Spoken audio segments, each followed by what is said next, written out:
Hello दोस्तों, तो मैं अंशुमन स्वागत करता हूं आपका इस वीडियो लेक्चर में। इस वीडियो लेक्चर में मैं बताऊंगा अगर आप आईआईटी जेईई की तैयारी कर रहे हो तो उसकी शुरुआत आपको कैसे करनी चाहिए, ठीक है ना। और जो लोग 2023 के लिए तैयारी करना शुरू कर दिए हैं उनके लिए बहुत ही ज़्यादा इम्पोर्टेंट वीडियो है, तो इसको आप लास्ट तक देखें। और कुछ सजेशंस हैं उनको आपको मतलब अगर आपको मानना है तो आप मान सकते हो, या अगर आपकी खुद की स्ट्रेटेजी है तो बहुत ज़्यादा अच्छी बात है, ठीक है ना।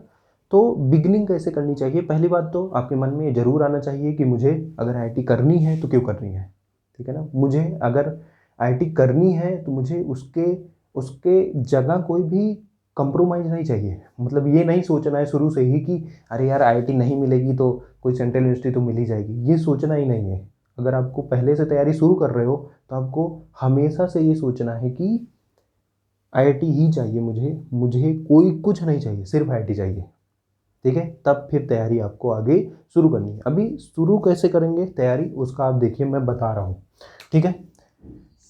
देखिए पहली बात तो अगर आप दोनों के लिए बताऊंगा, अगर आपने कोई कोचिंग इंस्टीट्यूट ज्वाइन किया है तो फिर बहुत अच्छी बात है, तो आप उनके हिसाब से चल सकते हो। मैं उनके भी हिसाब से बताऊंगा कि आपकी प्लानिंग या स्ट्रेटेजी क्या होनी चाहिए। दूसरा मैं बताऊंगा कि उनके लिए जो सेल्फ स्टडी करना चाहते हैं, ठीक है ना। तो पहले सुन लीजिए कि जो कोचिंग इंस्टीट्यूट से ज्वाइन है किसी भी, या हमारी कोचिंग इंस्टीट्यूट से ज्वाइन है, उनको क्या करना चाहिए। तो पहले भैया आपको क्या करना चाहिए, मैथमेटिकल फिजिक्स। मैं ये मानता हूँ कि अगर आप तैयारी अपनी शुरू कर रहे हो और मैथमेटिकल फिजिक्स सबसे पहले अगर आपने करना शुरू कर दिया, जैम का सिलेबस करिए, कुछ एक्स्ट्रा मत करिए, जैम का सिलेबस करिए। और जो मैं कह रहा हूँ सिर्फ उतनी बात, मैथमेटिकल फिजिक्स से आप शुरुआत करिए, ठीक है ना। क्योंकि इसमें आपको वेक्टर एनालिसिस बहुत अच्छे से पता हो जाएगी, आपको मैट्रिसेस के बारे में पता हो जाएगा, आपको फूरियर सीरीज के बारे में पता हो जाएगा, आपको डिफरेंशियल इक्वेशन के बारे में पता हो जाएगा। चार चीज़ें मेन है जो मैथमेटिकल फिजिक्स में आती हैं जैम में, ठीक है ना। शुरुआत आप मैथमेटिकल फिजिक्स से करिए, आप इसके कॉन्सेप्ट्स को पढ़िए और उसके क्वेश्चंस को आप प्रैक्टिस करिए। 1 महीना 1.5 महीना जितना भी करना है मैथमेटिकल फिजिक्स में ही घुस जाइए, ठीक है ना, मेरे हिसाब से। ठीक, ये अगर आपने कर लिया एक बार, ठीक, तो अभी मैंने बताया 4 टॉपिक्स, बताया मैंने मैट्रिसेस, ठीक है। आपने अगर मैट्रिसेस पढ़ा तो आप जो क्वांटम मैकेनिक्स के जो टिपिकल क्वेश्चंस हैं वो आपको आने लग जाएंगे, ठीक है ना। तो मैथमेटिक्स फिजिक्स का पहला फ़ायदा जो आपका मैट्रिक्स का जो मैट्रिक्स आपका जैसे मैट्रिक्स और डिटर्मिनेंट का जो चैप्टर है वो पूरा पूरा यूज़ है क्वांटम मैकेनिक्स का, ठीक है ना। तो इसके बाद आप क्वांटम मैकेनिक्स भी पढ़ सकते हो, ठीक है। फिर आती है वेक्टर कैलकुलस की बात, ठीक है। वेक्टर कैलकुलस में ग्रेडियंट, डाइवर्जेंस, कर्ल और सारी चीज़ों को डील करना, ठीक है ना। तो ये सब चीज़ें वेक्टर कैलकुलस में आ गई, ठीक। तो वेक्टर कैलकुलस का सीधा सीधा, ठीक है, ऑर्थो नॉर्मल कोऑर्डिनेट्स वगैरह ये सब चीज़ें, ठीक। तो ये सब सारी चीज़ें आपकी किस में आ जाएंगी, क्लासिकल मैकेनिक्स और ईएमटी में।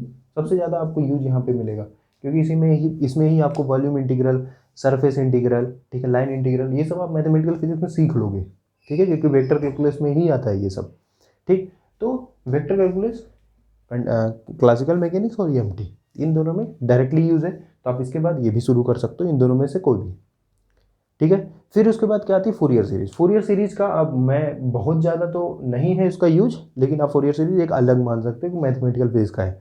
अब आती है डिफरेंशियल इक्वेशन की बात, तो डिफरेंशियल इक्वेशन आपका कहाँ कहाँ है भैया, डिफरेंशियल इक्वेशन का थोड़ा बहुत यूज आपको मिल जाएगा थर्मल फिजिक्स में, ठीक है। थोड़ा बहुत आपका यूज मिल जाएगा आपका मतलब आपके डिफरेंशियल इक्वेशन का इन दोनों में भी मिलेगा, ठीक है। थर्मल फिजिक्स में मिल जाएगा, वेव्स एंड ऑसिलेशन में मिलेगा, आपको पता ही होगा, वेव्स एंड ऑसिलेशन में मिलेगा क्या, थर्मल फिजिक्स जो आपका डिफरेंशियल इक्वेशन का यूज है वो वेव्स एंड ऑसिलेशन में भी मिलेगा, ये भी आप समझ रहे हो। तो देखिए 1 2 3 4 5 6 7 7 सब्जेक्ट आपके कवर हो चुके हैं। अब बचा क्या, solid state physics and electronics. तो इलेक्ट्रॉनिक्स का कॉन्सेप्ट बिल्कुल अलग है, तो आप मतलब वहाँ पे भी कुछ डिफरेंशियल इक्वेशंस वगैरह आ सकती हैं लेकिन उतना ज़्यादा यूज़ नहीं है।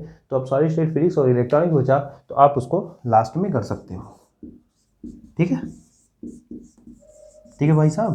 तो अब देखिए मैंने कनेक्ट कर दिया, आपने मैथमेटिकल फिजिक्स अगर बहुत अच्छे से कर ली, सारे कॉन्सेप्ट उसके आपको पता चल गए, कैसे यूज करते हैं वो आपको पता चल गया, तो आप क्वांटम मैकेनिक्स शुरू कर सकते हो। उसके बाद आप क्लासिकल मैकेनिक्स या ईएमटी शुरू कर सकते हो, या थर्मल फिजिक्स शुरू कर सकते हो, या वेव्स एंड ऑसिलेशन शुरू कर सकते हो, ठीक है ना, बिल्कुल सही। इसके अलावा भी कोई सब्जेक्ट बच रहा है क्या, सोचो सोचो। इसके अलावा भी कोई सब्जेक्ट है? मेरे हिसाब से तो नहीं। एटॉमिक एंड मॉलिक्यूलर फिजिक्स और न्यूक्लियर फिजिक्स है वो तो बहुत ही ज़्यादा बेसिक है, ठीक है ना। उसमें बोहर मॉडल और न्यूक्लियर फिजिक्स में थोड़ी न्यूक्लियर प्रॉपर्टीज़ वगैरह यही सब है। तो वो तो मतलब वो मैं ये कहता हूँ कि 2 दिन में ख़त्म हो सकता है। तो उसको as a subject IIT JAM में मत कंसीडर करिए। बस हाँ, एज एक रिवीजन की तरह 2 दिन का एक स्टोरी की तरह पढ़ लीजिए बस, ठीक है भैया। तो इतने सब्जेक्ट हो गए, आपको पता चल गया कि इसके बाद क्या करना है। अब करते कैसे हैं? जैसे मान लीजिए आपने मैथमेटिकल फिजिक्स का कोई टॉपिक पढ़ा, ठीक है। मान लीजिए मैंने ग्रेडियंट पढ़ा, ठीक। मैंने क्या पढ़ लिया? ग्रेडियंट, ठीक है। मैंने पढ़ा और देखा ग्रेडियंट के बारे में, कैसे क्या चीज़ें आती हैं, कैसे उसका इंटरप्रिटेशन होता है, फिजिकली क्या हम देख सकते हैं ग्रेडियंट अगर किसी भी स्केलर फील्ड कर लें तो क्या चीज़ें मिलती हैं, ठीक है। तो अभी के लिए अगर मैंने ग्रेडियंट पढ़ा तो मेरा सबसे पहला काम होना चाहिए कि मैं ग्रेडियंट पे जितने ज़्यादा क्वेश्चंस मिले मैं उनको लगाऊं, ठीक है। मैंने क्या किया? असाइनमेंट खोला, उसमें देखा ग्रेडियंट से रिलेटेड जितने क्वेश्चन थे मैंने कर लिए और उनको टिक कर लिए। जैसे फर्स्ट क्वेश्चन था, 8th क्वेश्चन था, 10th क्वेश्चन था, वो मैंने असाइनमेंट में जो है ऐप में जो असाइनमेंट है, जो आप किसी भी इंस्टीट्यूट में ज्वाइन किए वहाँ के जो असाइनमेंट है उसमें ग्रेडियंट पे जितने भी क्वेश्चन है वो मैंने कर लिए, ठीक है। बिल्कुल सही। अब आपको अगर ये लगने लगा कि हाँ यार अब थोड़ा क्लियर हो रहा है, तो आप अब जाइए टेस्ट में देखिए कि क्या ग्रेडियंट टॉपिक पे क्या कोई टेस्ट है, ठीक है। अगर नहीं है, ग्रेडियंट पे अकेले नहीं है, ग्रेडियंट डाइवर्जेंस कर्ल तीनों पे इकट्ठे पे एक है, ठीक है। तो अब क्या करिए, फिर उसके बाद डाइवर्जेंस पढ़िए, उस पर क्वेश्चन लगाइए, कर्ल पढ़िए, उस पर भी क्वेश्चन लगाइए। अब तीनों को आप क्या करिए, मर्ज करिए और टेस्ट दीजिए। और वहाँ पे टेस्ट में आप देखिए कि चीज़ें रिकॉल हो रही हैं कि नहीं हो रही हैं आपको, ठीक है। और दूसरी चीज़ एक और आपको फॉलो करनी है कि जो भी टॉपिक आप पढ़ें, जैसे मान लीजिए आज मैंने ग्रेडियंट पढ़ा, ठीक है। कल मैं डाइवर्जेंस पढ़ने से पहले जो ग्रेडियंट के टॉपिक का जो उनके कॉन्सेप्ट हैं उनका पूरा रिवीजन करूंगा, फिर उसके बाद डाइवर्जेंस पढ़ूंगा। जब मैं कर्ल पढ़ने जाऊंगा तो फिर मैं पहले ग्रेडियंट का रिवीजन करूंगा, फिर डाइवर्जेंस का करूंगा, फिर कर्ल पढ़ूंगा, ठीक है। ऐसे ही आगे आगे जैसे आप बढ़ते जाओगे तो पीछे वाले का आपको रिवीजन करते रहना है। आप बोलोगे कि सर तब तो बहुत ज़्यादा टाइम लग जाएगा। भैया टाइम नहीं लगेगा। जो सब्जेक्ट आप 2 बार 3 बार रिवाइज कर लोगे उसको रिवाइज करने में आपको बहुत ही कम टाइम लगेगा और आपकी नज़र से वो जैसे जैसे जाती रहेंगी चीज़ें आपको रिकॉल होते रहेगा, ठीक है। तो रिवीजन मस्ट है। मैं आपको बता दूं, मैं जो क्वालिफाई हुआ हूँ, किसी भी एग्ज़ाम में क्वालिफाई हुआ हूँ, उसका सबसे बड़ा जो कारण है वो है रिवीजन। रिवीजन आपने अगर नहीं किया तो आप किसी भी एग्ज़ाम में क्वालिफाई नहीं हो पाओगे। आपको मैं बताऊँ क्यों आपके यूनिवर्सिटी में जो एग्ज़ाम होता है, ठीक है, या जो कॉलेज में एग्ज़ाम होता है वो आपको क्यों ईजी लगता है। आप एक दिन पढ़ते हो और पेपर दे देते हो, आप पास भी हो जाते हो, अच्छे मार्क्स भी आ जाते हैं। क्यों बताओ? ऐसा इसलिए होता है क्योंकि वहाँ पे एक दिन में एक एग्ज़ाम होता है, ठीक है ना। एक दिन में एक एग्ज़ाम होगा, एक सब्जेक्ट का होगा। जैसे मान लीजिए क्लासिकल मैकेनिक्स का आगे एग्ज़ाम है, 3 दिन बाद EMT का है। तो आज क्लासिकल मैकेनिक्स का है तो सिर्फ मुझे क्लासिकल मैकेनिक्स ही सोचनी है, इसीलिए मेरा एग्ज़ाम अच्छा जाएगा। अभी कम्पिटिटिव एग्ज़ाम्स क्यों टफ है, क्यों कंपटीशन लिया जाता है? कम्पिटिटिव एग्ज़ाम्स इसीलिए टफ है कि आपका जो माइंड है वो 50 जगह सोचने के लिए अवेलेबल है कि नहीं। जैसे एक क्वेश्चन EMT का आया, दूसरा मैथमेटिकल फिजिक्स का आया, तो आपका दिमाग क्या इन चीज़ों को रिकॉल कर पा रहा है? क्या एक चीज़ से दूसरे सिचुएशन पे जा पा रहा है? यही होता है कंपटीशन की एग्ज़ाम का बेसिस। वो इसीलिए इंट्रोड्यूस किया गया है, ठीक है ना। तो एक साथ 8 सब्जेक्ट जब आप पे फेंके जाते हैं तब वहाँ पे पता चलता है कि ये कितना ज़्यादा सोच सकता है। अब क्लासिकल मैकेनिक्स का पेपर है, सभी पढ़ के आए, दे दिए, सबका 100 में 100 आ सकता है, ठीक है। लेकिन नहीं, इसमें क्या होता है, इसमें 8 सब्जेक्ट है। अब 8 सब्जेक्ट इकट्ठे आ गए, अब कौन कितना ज़्यादा सोच सकता है किसी भी सब्जेक्ट के बारे में, वही है पूरा बेसिस कम्पिटिटिव एग्जाम का, ठीक है। पहले आप एक सब्जेक्ट डील करते थे, अभी आपको एक साथ 8 सब्जेक्ट डील करने हैं बस। अगर आपने डील कर लिया अच्छे से तो आपका सिलेक्शन हो जाएगा, नहीं डील कर पा रहे हो तब भी भैया कुछ तो हो ही जाएगा आप लोगों का, ठीक है ना। तो मैंने बताया पहली चीज़ आप क्या करो, पहले पढ़ो क्वेश्चंस, टॉपिक पढ़ा, क्वेश्चन लगाया, जो डाउट आया उसको डाउट पूछा, फिर उसके बाद टेस्ट अगर उस पर है, अगर उस टॉपिक पे टेस्ट है तो उस पर टेस्ट दिया, नहीं है तो आगे बढ़ गए, ठीक है। ये आपको करना ही करना है। और एक मैंने बेसिक बताया, रिवीजन। अगर रिवीजन आप नहीं कर रहे हो, ये बहुत छोटा शब्द है लेकिन बहुत ही ज़्यादा इफेक्टिव है। अगर आप रिवीजन करते चल रहे हो ना तो आखिरी में 4 5 6 7 सब्जेक्ट पढ़ लोगे ना, फिर आपको पता चलेगा कि पहला सब्जेक्ट अगर आपने रिवीजन नहीं किया तो आपको नहीं आता, फिर आप उसको दोबारा पढ़ोगे। तो दोबारा ना पढ़ना पड़े इसीलिए रिवीजन करना पड़ता है, ठीक है, बिल्कुल सही। ये सारी चीज़ें थी उनके लिए जो हम मतलब किसी भी कोचिंग इंस्टीट्यूट से जुड़े हैं, हमसे या किसी और से भी, ठीक है, उनके लिए। अभी जो सेल्फ स्टडी कर रहे हैं उनके लिए, तो सेल्फ स्टडी के लिए भैया पहली चीज़, जैसे जो कोचिंग इंस्टीट्यूट से जुड़े हुए हैं उनका तो पहले से ही डिज़ाइन है कोर्स की, उनको ये टॉपिक पढ़ने हैं और उन पर क्वेश्चन लगाना है और फिर टेस्ट दे देना है, ठीक है, उनका पाथ क्लियर है। अब आपका क्या है, आपको अपना पाथ खुद बनाना है। तो खुद बनाने के लिए क्या करना पड़ेगा, आपको हर सब्जेक्ट की, जो अगर आप सेल्फ स्टडी कर रहे हैं तो हर सब्जेक्ट की आपको स्टैंडर्ड बुक्स को फॉलो करना पड़ेगा, ठीक है। जैसे मैं मैथमेटिकल फिजिक्स की बात करूँ तो HK दास वगैरह सबके कॉलेजेस वगैरह में चलती हैं, तो HK दास आप उठा लो, ठीक है। उसमें आपको वही टॉपिक्स पढ़ने हैं जो आपके जैम के सिलेबस में। अब HK दास की बुक इतनी मोटी है, अगर पूरा पढ़ने चले जाओगे तो फिर हो गया सत्यानाश, है कि नहीं है। तो आपको वही टॉपिक्स पढ़ने हैं जो आपके जैम के सिलेबस में है, ठीक है। आप क्या करोगे, उसको उठाओगे और पढ़ना शुरू कर दोगे, ठीक है। तो जो टॉपिक पढ़ा उस पर अब आपको बताऊँ, HK दास में अनंत क्वेश्चन है, ठीक है। तो आपने जैसे ग्रेडियंट पढ़ा, कर्ल पढ़ा, डाइवर्जेंस पढ़ा, तो आप क्या करें, उस पर क्वेश्चंस लगाएं, फिर अगला टॉपिक पढ़े, फिर उस पर क्वेश्चन लगाएं। तो आपकी जो स्ट्रेटेजी होनी चाहिए वो होनी चाहिए स्टैंडर्ड बुक्स उठाना, उसके कॉन्सेप्ट को नोट्स बनाना खुद के ही, ठीक है।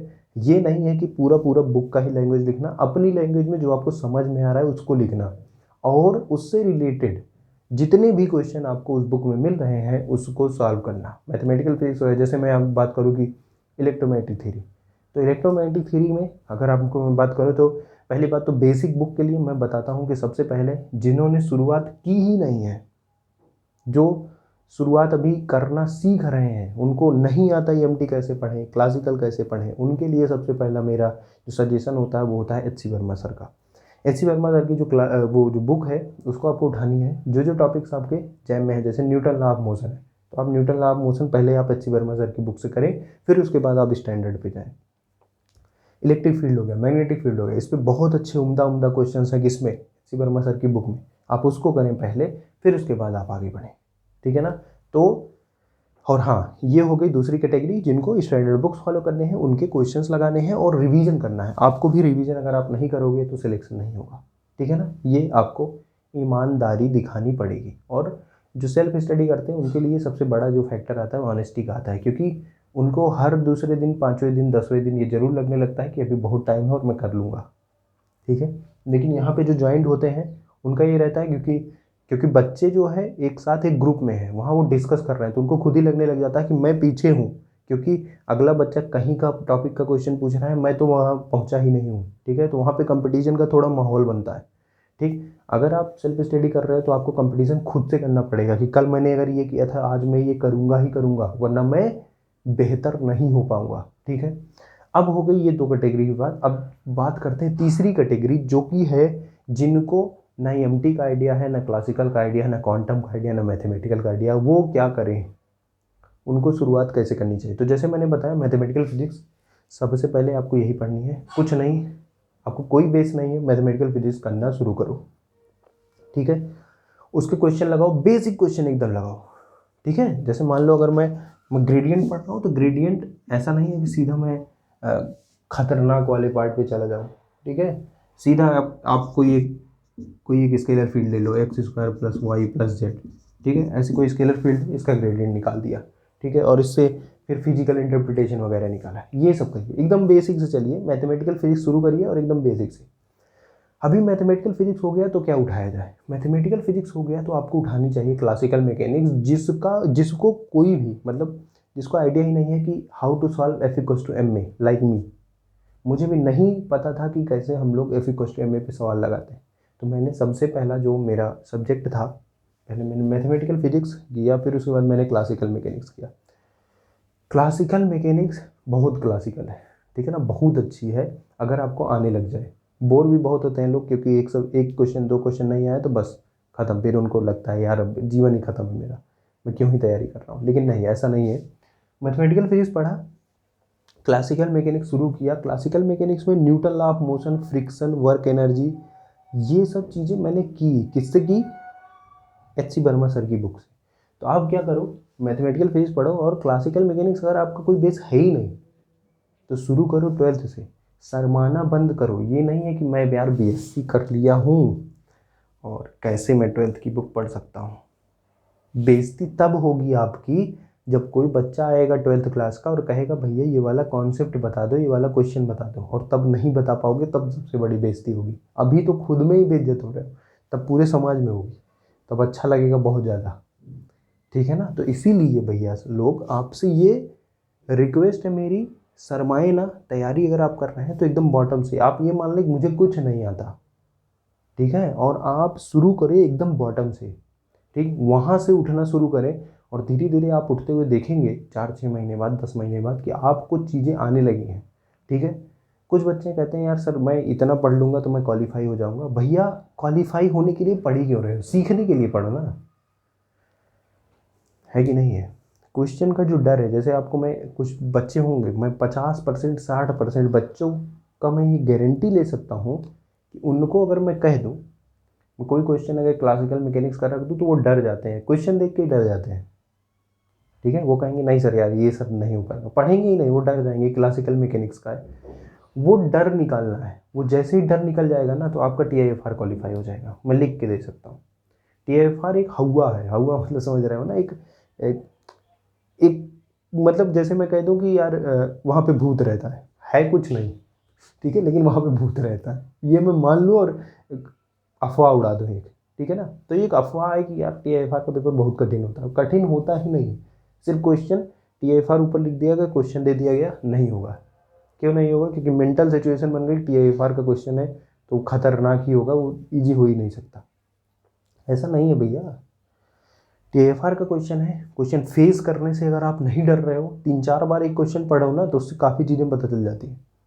क्वेश्चन को ध्यान से पढ़ना भी एक आर्ट है। ठीक है। तो आपको क्या करना है, जिसको नहीं आता वो एक्सेप्ट कर चुका है कि मैं शुरुआत कर रहा हूँ, उनके लिए मैथमेटिकल फिजिक्स, फिर उसके बाद क्लासिकल मैकेनिक्स, फिर उसके बाद EMT। ठीक है। आपको ऐसे ही करते चलना है क्योंकि ये सब्जेक्ट पुराने हैं। क्वांटम मैकेनिक्स तो अभी BSc में इंट्रोड्यूस हुआ है, इसको आप कर लोगे, इस पर ईजी क्वेश्चंस भी आएंगे। ठीक है। लेकिन ये सब्जेक्ट जो है ये पुराने, जैसे क्लासिकल मैकेनिक्स हो गया, EMT हो गया, थर्मल फिजिक्स हो गया, वेव्स एंड ऑसिलेशन हो गया, ये सब पुराने सब्जेक्ट हैं। ठीक है। ये 12th से रिलेट होते हैं, तो आपको पहले 12th का ही करना पड़ेगा, फिर आप आगे बढ़ें। ठीक है भाई साहब। तो आपको ऐसी चीज़ें एक्सेप्ट करके फिर अपने आप में इम्प्रूवमेंट करना है, जैसा कि मैंने किया था। मुझे भी कुछ नहीं आता था, मैंने भी शुरू किया एकदम बॉटम से ही। ठीक है। फिर धीरे धीरे करते करते बाद में एहसास होने लगा कि हाँ मेरा सिलेक्शन हो सकता है, तो आज सिलेक्शन भी हो गया। ठीक है। तो आपको पहले शुरू से ही सिलेक्शन नहीं, यार एक क्वेश्चन लगाए यार सिलेक्शन होगा कि नहीं, ये नहीं सोचना है। करना क्या है कि काम करते जाना है, और ये बाद में सबसे अपने आप ही डिसाइड हो जाएगा कि आपका सिलेक्शन होगा कि नहीं। जैसा आपने मेहनत की, तो पहले से ये दिमाग में लेके मत चलो। फिजिक्स सीखने के मोटिव से आप तैयारी शुरू करो, और अपने आप ही आपकी तैयारी अच्छी होती चली जाएगी और आपका सिलेक्शन हो जाएगा। ठीक है ना। तो मैं इंसान सिर्फ यही बताने आया था आपको, इतनी चीज़ें, जो भी चीज़ें 3 पॉइंट मैंने डिस्कस किया उसको आप अपने लाइफ में उतार सकते हो, जिससे कुछ ना कुछ चेंजेस जरूर आएंगे। तो मैं इंसान चलता हूँ। धन्यवाद।